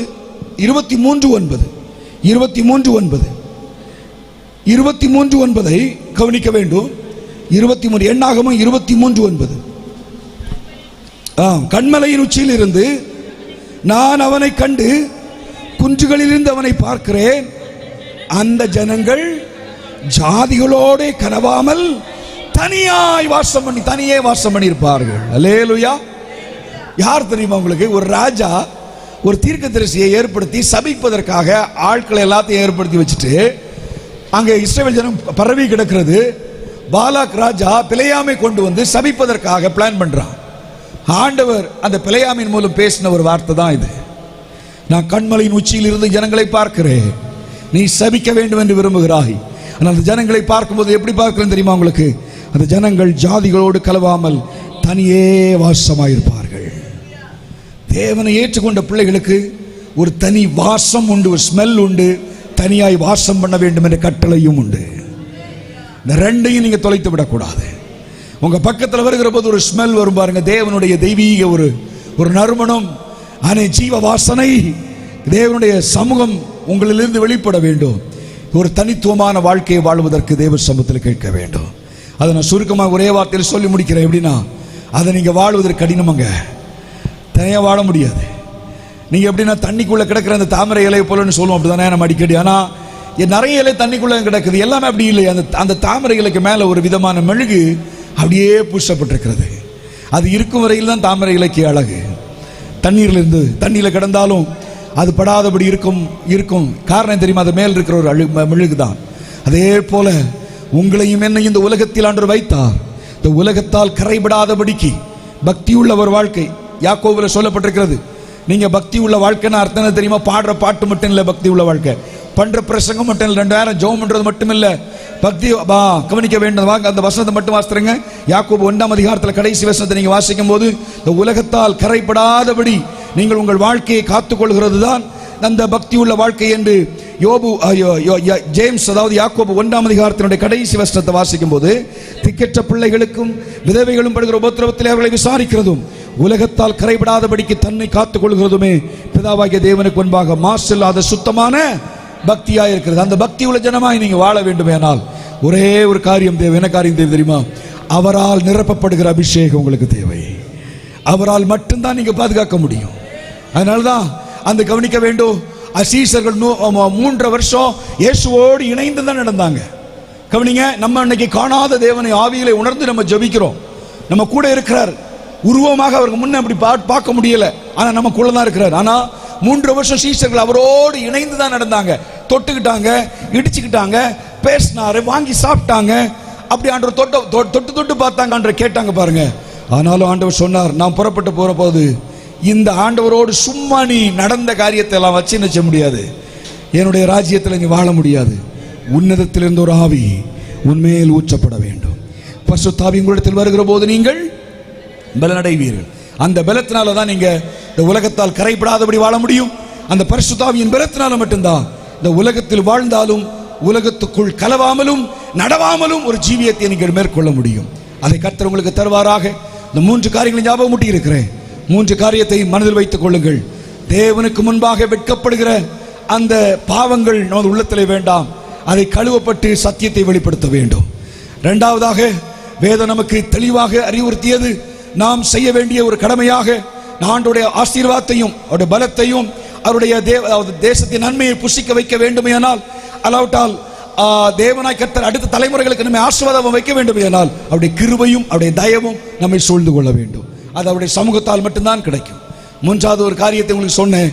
தனியே வாசம் பண்ணுகிற, தனித்துவமாய் வாசம் பண்ணுகிற ஜாதியாய் நீங்க தேவ ஆவியின் அபிஷேகத்தால் வாழ முடியும். கர்த்தர் உங்களை ஆசீர்வதிப்பார், பலப்படுத்துவார், தேசத்தின் நன்மைகளை புசிக்க பண்ணுவார், அடுத்த தலைமுறைக்கு உங்களை ஆசீர்வாதமாக வைப்பார். கர்த்தர் தாமே இந்த வார்த்தைகளை கொண்டு உங்களை ஆசீர்வதிப்பாராக.